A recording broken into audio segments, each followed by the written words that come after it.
I have another question I wanted to ask, which is, like as another person that is mostly self-taught, which I think most of us are or whatever, but that balancing learning versus, because you had to hit the ground running, making money with your Lutheran right on that balancing, bringing in projects that's basically writing checks that you don't know if you're asking cash or not, and then like that, but at the same time needing to bring in enough money to pay the bills with other repair. What did that look like for you getting going?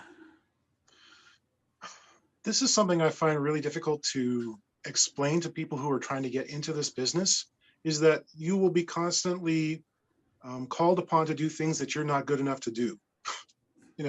It's having this kind of constant self-assessment program going on where you say, okay, I've done other things that are kind of like this, and maybe if I stretch it a little bit with this job, I can do this too. I don't know, maybe I was just lucky. I didn't run into too many problems.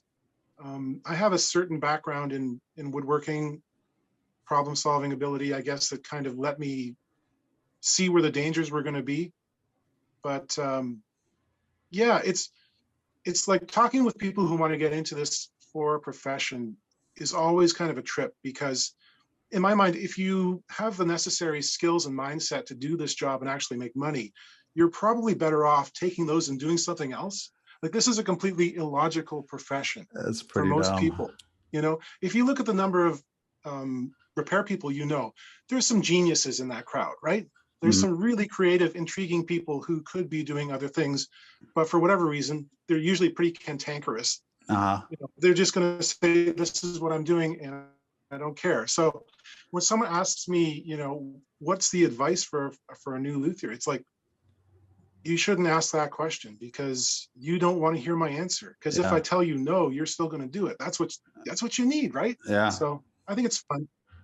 Just do it. That's all I say. If you want to do this, just do it. That's all Yeah. the advice I can give.